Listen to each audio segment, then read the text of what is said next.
the first card you have your past is the Ace of Wands. Yes, I love this card. I love the action. I love the energy behind this card. I'm all about action and energy. And I'm just seeing that, yes, you've been through a time of expansion. You've really growing, you're really learning at this time. And this was happening really, really quickly for you. You had to learn something really quickly. And actually, this taught you a lot about yourself really quickly, because you had to quickly deal with whatever this was. You're forced to learn something. You're forced to learn something new. This was a practical thing that you had to learn, but it actually taught you a lot about yourself as well as you were learning this, spiritually and emotionally as well. So this was a new thing for you, and you picked this up really, really quickly. Actually, you learned as you went along, and you're just thrown into this. You're just thrown into the deep end. You just had to learn this. And I'm also seeing I'm really feeling a little bit of an uneasiness as well when I see this card, because I'm just seeing that all the way through this, working on this practical thing, you weren't sure what was going to happen at the end. It's like you were doing this thing and thinking, oh, is this going to work? Is this going to work? I'm putting so much work in.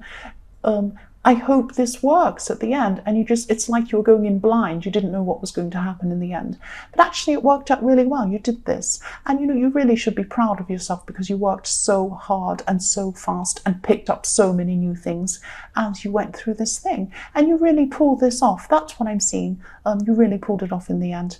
The next card you have your past is, yes, the Tower, the horrible Tower. Yes, I'm just seeing that obviously something happened to you. Obviously it turned your whole world upside down. That's what happens with the Tower. The feeling I'm really getting from this Tower, though, more than anything, is you really felt alone. You had this big problem that happened that turned everything upside down, but you really felt alone. You really felt alone.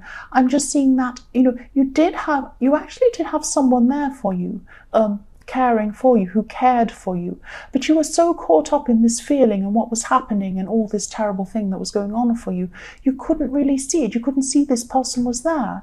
I'm getting this feeling of abandonment. You really felt abandoned. You felt totally alone in this problem, and you felt you had nobody at this time. But I'm also seeing that this is about a problem that actually was building up over time. You had this problem that you just did nothing about, and you just let it fester and get worse and worse, and it piled up and up and up until this huge tower just came crashing down on your head. And it was something you didn't want to deal with, and it just hit you with full force in the end, because you just weren't dealing with this. But the good side of this is that it really forced you to deal with things. You had to deal with things in the end. And when you're going through this, obviously you don't see that there's any good in this at all. It's only looking back on the Tower that you can see that that was for the best in the end, because what comes after that is the most important thing that happens, really. You did have to deal with things. You were forced to deal with whatever happened, the aftermath of you letting this problem build up. And I am still getting this feeling. I keep on getting this feeling of feeling alone with this Tower, abandonment. You felt you were completely alone with this problem. You had nobody who you could call on and ask you for your help. You could, but you just weren't seeing this person that was there to help you. You felt really, really alone. But the good thing was, because you felt alone, you weren't taking up any help that was around you. You did cope with this on your own. You dealt with this on your own. You needed to cope with this on your own. And you learned a lot from coping on your own, just the same way you did with this thing you had to do in the Ace of Wands. Coping on your own made you stronger. It's hard to go through this at the time, I know, but that's what happened. It did make you stronger in the end. Excuse me, I'm going to cough. Sorry about that. The last card you have your past is the Six of Pentacles. So yes, here's this person, here's this generous person who wants to come and help you. This is what happened. And also you could have avoided this situation, but I'm not going to say I told you so. I just did say that, I'm sorry. But yes, you could have avoided this, and I think you knew this. But yes, here's this person here, here's this generous person who wants to help you, or wanted to help you at this time. And again, I'm just seeing you were so caught up in what was going on in the Tower. It was such an immense thing. You just felt so alone, so abandoned, this thing was falling on your head, and you just weren't able to see this person there helping you. And this person was right in front of you, wanting to help you and be generous. You just weren't seeing it. That's what I'm seeing there with that. Yes, the first card you have, your present, is the Knight of Cups. So yes, I'm just seeing someone's around you, someone who you see this person as a friend, or you could see this person as a friend, and they might actually see you as more than a friend, but maybe they're not saying that, maybe they're not telling you that. So this could be the person in the Six of Pentacles actually who's there for you, because I am feeling a lot of care coming from them for you. They're not just your friend, they really care about your well-being, and this person would have been there to help you. So maybe it is this same person. I'm seeing they would probably do just about anything for you, within reason, of course. And I am just seeing friendship at this time, and I'm actually seeing care coming from both sides. So you care about this person too, but I am seeing that you feel that you might not be able to give them what you would like to be able to. That's what I'm seeing. But this person does care about you. I'm not seeing either of you moving into a relationship. It's still a friendship at this time. And I'm not saying it never will happen. It might happen sometime, but it's not happening at this time. I'm actually seeing this person hiding some of their emotions from you. There's a lot they'd like to tell you, actually, this person, but they're keeping some of that from you. Not to be dishonest, but they just feel that maybe they're a bit worried about what you're going to think of them. It's something like that. The next card you have, your present, is the Five of Swords. Yes, it's tricky, this card. I'm just seeing there could be someone, actually, yes, there's someone from your past. Someone from your past. This person has been talking about you. They've been talking about you, and yes, they might be gossiping about you as well. I hate gossip. I hate this feeling when I see this card. Yes, I'm just sensing that maybe you do know this person might be talking about you to other people. And I'm actually hearing whispering as well when I see this. I'm hearing some whispering. So that's why I'm getting this horrible gossip, this horrible feeling as well. And yes, this is someone from your past. And now I'm getting, yes, this could be an ex. This could be an ex, because, okay, I'll just tell you what I'm seeing. They're still a bit angry. They're still a bit upset about the way things ended between you. This is very specific. It won't resonate with everyone, but this is what I'm seeing. There's an ex.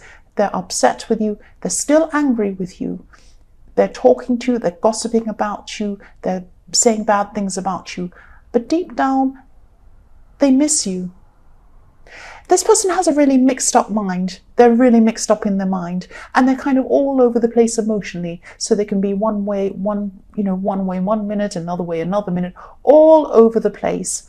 And sometimes they have these feelings and they just act on their feelings. They don't really think about it. It gets them into trouble quite a lot.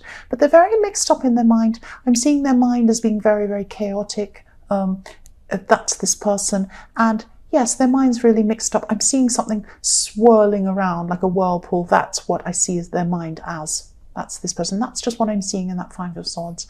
The last card you have, your present, is the Six of Cups. So yes, here we are. Reunions. This is what this person wants. This is what this ex wants. They want to talk to you. They're not saying this. I'm not seeing them saying this to anyone. They're not saying to anyone, oh, I'd love to get back together with this person. I miss them. But they're actually pretending they don't like you at all. They're telling people horrible things about you. This is the crazy thing. But they are mixed up anyway. But they are saying, yes, they're saying negative things about you. But yes, they do miss you. That's what I'm seeing. Deep down, they'd like to talk to you. They have a funny way of showing it. But they're very mixed up. That's what I'm seeing. But yes, deep down, they would like to have you back in some way. That's what I'm seeing with this person. Yes, so for your future, the first card you have is the Nine of Pentacles. I really like this card. I'm just seeing that you've really learned a lot from what happened to you. And definitely in the Tower, you've learned from what happened to you in the Tower. So what I'm seeing with that, this time in your future, you're just very determined not to let these problems pile up again, because they piled up to the point where it was just really, really ridiculous and you couldn't cope anymore. It was like this huge mountain and there was just no way of getting to the bottom of the mountain. It was just really huge. And yes, you're just determined you're not going to let these problems pile up again, and you're not going to be yes, you're just not going to be procrastinating. You're not going to leave things anymore. You're going to be really working really hard just to make sure nothing like this ever happens ever again. And you're going to be making a really big effort to finish anything off, any leftover things you're ignoring. And the other thing I'm seeing is you're going to be reconnecting with people. You're going to be catching up with a lot of people again. Because this feeling of abandonment that I was really getting, that was the major feeling I was getting when I was looking at the tower. You really felt so alone. So that's now what you're doing is you're contacting a whole lot of people again. Maybe some people you haven't spoken to for a while. You're just, reaching out to people again. That's what I'm seeing. So yes, the next card you have in your future is the Hermit. Right, I'm seeing this card actually really literally. So this is a reminder to you, this is in your future of course, but this is a reminder to you that, yes, you did let things slide, excuse me. Sorry about my throat. Yes, you did let things slide. And yes, that's why things went the way they did in this horrible tower. But this Hermit card's reminding you not to go too far the other way. Don't run around endlessly doing things that aren't really important. Don't run around just crossing off lists going, oh, I have to get everything done. I can't let things, excuse me, my throat. Sorry, headphone wearing people. Yes, don't just run around crossing things off lists. Don't just run around connecting with all these people. Don't just run around trying to fill all the gaps again so that you don't feel alone. Because, you're better off filling those gaps with people who are really genuinely going to be there for you. People who are going to be honest. People who are going to mean a lot to you. Things in your life that are important to you, really important to you, not just lots and lots of things, lots of stuff, lots of things to get done to cross off a list, not just people that you have around you, just for the sake of having around you. Have people who really mean something to you. I'd rather be alone than have hundreds of people around me that don't mean anything to me, that don't truly care for me, that aren't going to be there for me when I need them. I'd rather have one really good friend than millions of people who, when things go wrong, I can't depend on them. I'd rather have people who are going to come with me. You're going to go, this tower went down so that you can go on this journey and really know yourself. When you're going to go on this journey and really know yourself, have people with you who you want with you, who really are the best people to have with you. Have situations, things with you that are the best things and situations to have with you. Very few. Diamonds are very rare. There are only few of them. That's why they're so expensive. So have those diamonds with you. Don't have rocks with you. That's what I'm seeing there for the Hermit. The Hermit's following his lamp. He's going on his journey. He's only taking the people. He's really thinking very carefully about what he wants to take with him, who he wants to take with him. That's what you need to do in the Hermit. Sorry, I'm not lecturing you. The last card you have in your future is the Nine of Wands. So yes, again, if you look at this man in the Nine of Wands, he's been through a battle. He's got a big bandage on his head. The tower's fallen on his head. But he has a barrier. He's building a wall between people that aren't going to be good for him. That's what you need to be doing. That's just a follow-on from the Hermit. Just be very careful who you're bringing with you on your journey. Only bring those people who are the best, absolute best people to bring with you. That's what I'm seeing.